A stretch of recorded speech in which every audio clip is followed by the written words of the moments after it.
Why don't you give me a sign? This is Corinna Jane. The leaves are trailing on that shore. It's not your problem, it's mine. With her brand new single, Give Me a Sign.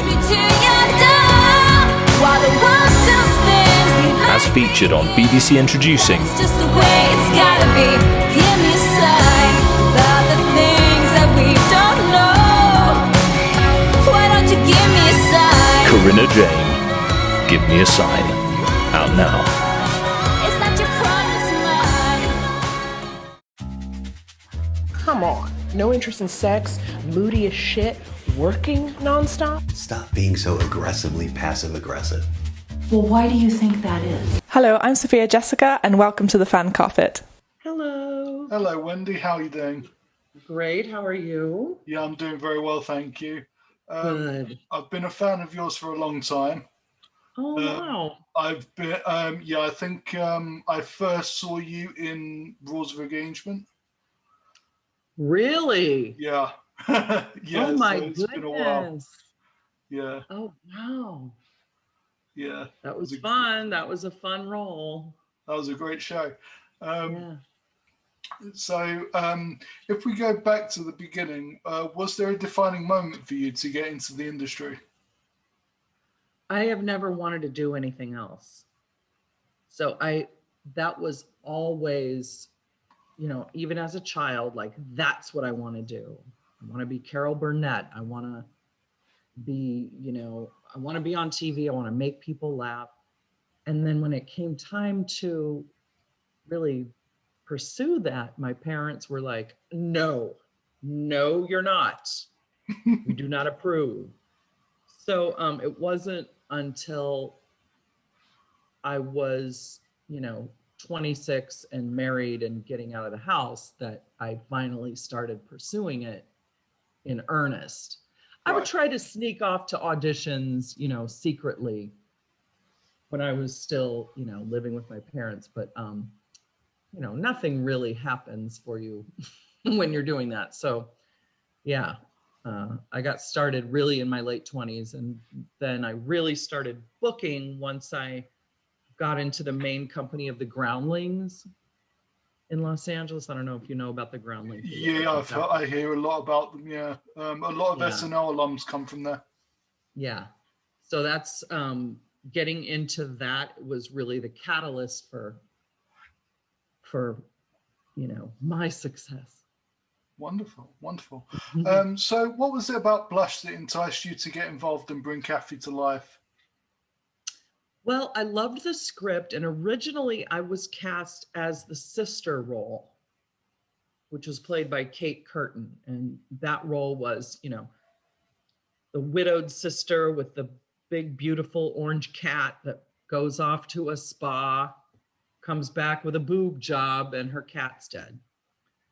So that was going to be fun to play. And then the original actress had to drop out. They had a discussion. Well, why don't we move Wendi into this and recast the other role?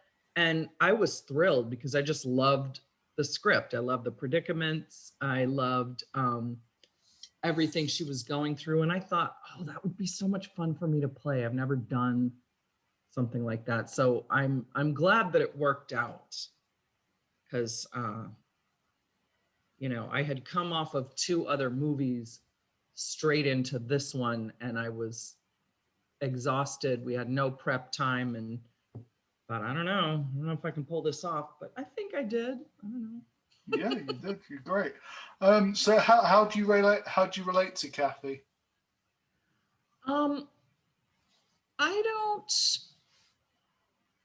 don't have any kids, but I understand that feeling that a lot of mothers have of, okay, well, no one needs me anymore.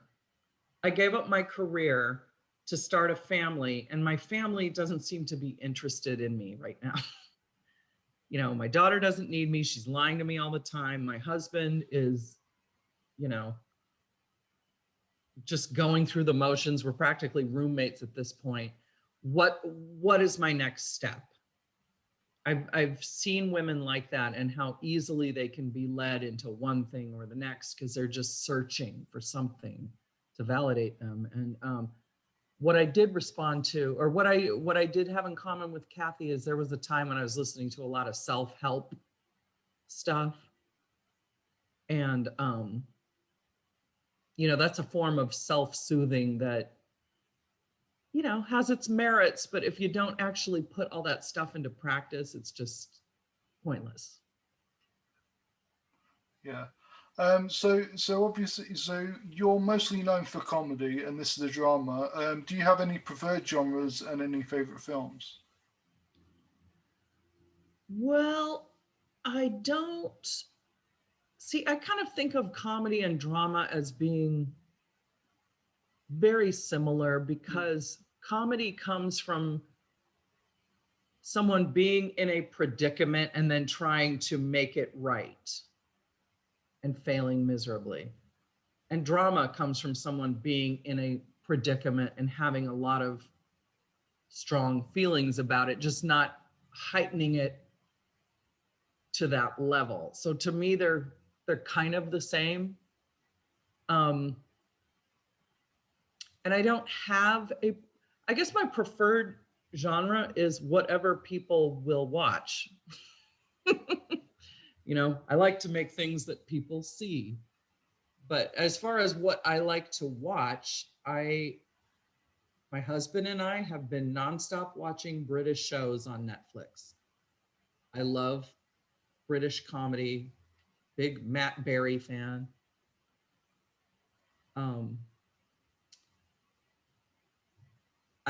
I don't love science fiction.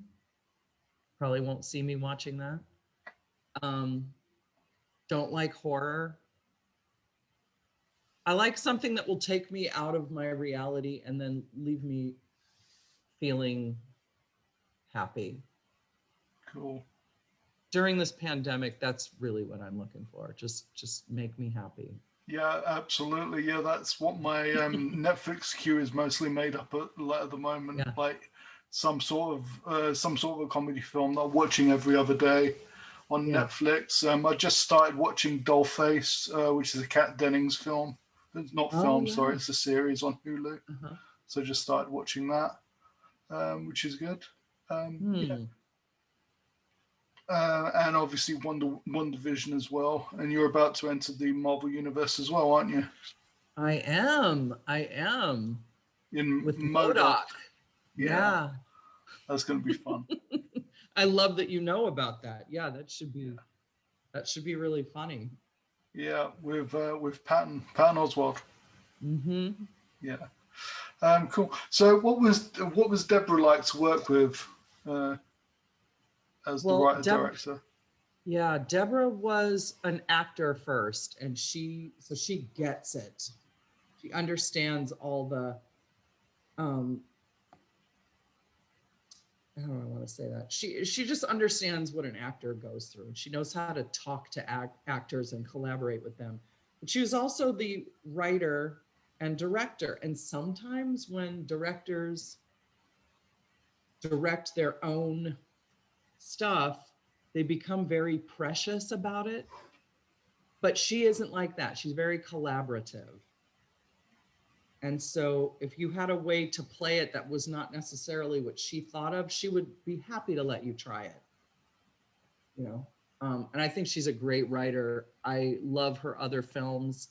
And I was very excited to work with her. That's brilliant. So do you have any moments from set that will stick with you throughout the rest of your career?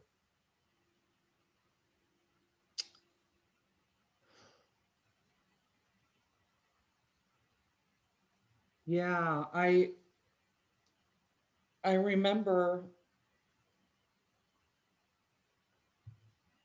trying to get myself in the headspace to do the scene where I'm binging cinnamon rolls in the car and then throwing them back up. And I really got myself really worked up into a state. And I was like, let's do this. We got to do this now. And I can only do it once. Just roll. And I'll keep doing it, but don't cut. I can't stay in this headspace for the rest of the day. We got other stuff to do. And I really, I don't know how to say this without sounding like a douchey actor, but I went there, okay? I was glad, I'll just say I'm glad we got that in one take, and all the mental gymnastics that I had to do, it was worth it. It was worth it, I think. But yeah, I will never forget that. Brilliant. Okay. Vomiting in a car in Los Angeles. Great. Okay. So obviously, as an actress, do you like being able to challenge yourself and go outside of your comfort zone? Yes, I do. Because those are when you work such long hours, and this is all you've ever wanted to do in your life, you want to go home tired and really satisfied that you gave 110% and that you feel accomplished and like a little bit scared that maybe no one's going to like what you did. I don't know. That's kind of those things are motivating factors for me.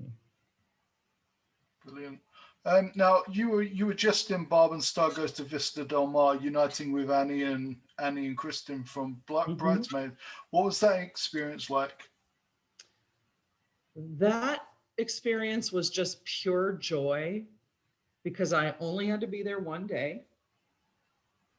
They flew me out to New Mexico, and the rest of the film was shot in Mexico, like in Mexico City and Cancun. And so my first day was their last day, and they had been living in Mexico for a couple of months, and they were just so joyful that they were back on American soil and they could eat the food and drink the water. And it was just like a really nice, fun reunion with my friends. And I love the movie so much. It's bonkers. It's crazy. Yeah. Yeah, it is. So are there any other genres that you haven't done yet you'd like to?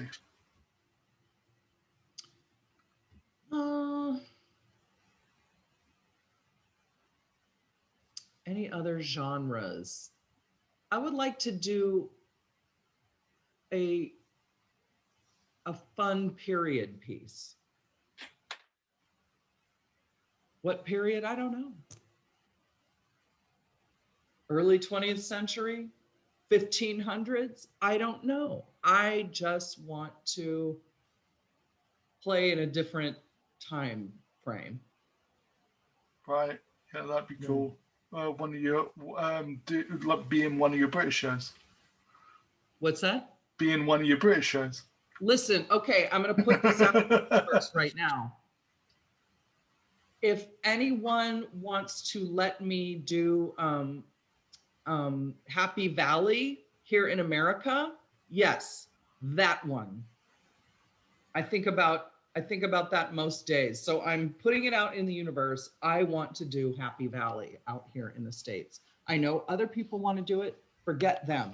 I want to do it. Cool. Super drink. I got to speak it into existence. Yeah, absolutely. So are there any other aspects of the film industry that you'd like to pursue? I love producing. And I do like writing, but I need a partner to keep me motivated. But I do like the producing aspect. I don't want to direct. I know a lot of people in my position would say, oh yeah, that's the next thing I want to do. No, thank you. I like being in front of the camera, and I like, helping to put the pieces together off camera, but I don't want to direct. Okay. Yeah, I would pull my hair out. All right. So yeah, we don't want to do that. No. So in these unprecedented times, what are you looking forward to getting back to? Do you have any projects in the pipeline that you're looking forward to getting back to work on? Yeah, things things are in production right now, and I am supposed to do 2 movies after I finish this season of the Goldbergs. So I hope that actually happens. But what I am really missing in my personal life is I love going to concerts, and I need to go see a concert. Okay. At this point, I don't even care who it is. I just want to go to a concert. My husband and I don't get to travel that much, but we will spend lots of money on concerts. Okay, great. Well, I'm gonna have to leave it there. But it's been such a pleasure to speak to you. Good luck with the Goldbergs and everything else that you're doing. That's another great show. I know we didn't touch on that much, but that's another great show. Thank you. Yeah. But yeah, look after yourself, and yeah, it's been such a pleasure to speak to you today, Wendy. Take care. Pleasure was all mine. Thank you. Take care. Bye. Yeah. Thank you for watching The Fan Carpet. Please follow us on Facebook, Twitter and Instagram for more content next time. That was my mess, my life, my cat. And you just had to box it all up? We know what they say. Marriage is for men, divorce is for women.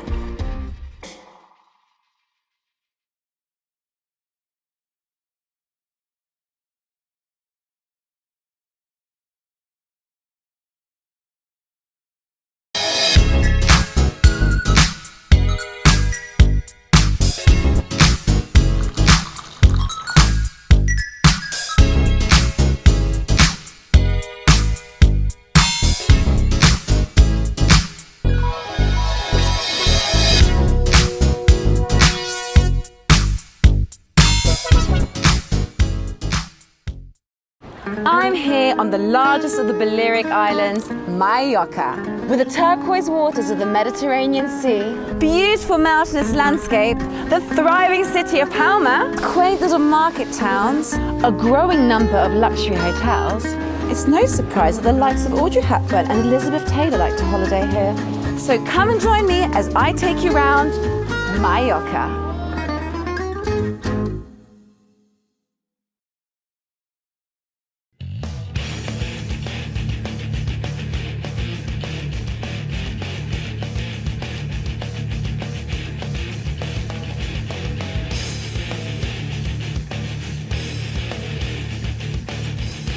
Thank you for watching The Fan Carpet. If you like this video, be sure to click that thumbs up button at the bottom of your screen. And also be sure to subscribe to the Fan Carpet YouTube channels. They're absolutely free and so much fun too. Be sure to check out the official website, thefancarpet.com. Also, you can follow us on Facebook, Twitter, and Instagram to stay up to date with reviews, competitions, the latest news, and so much more.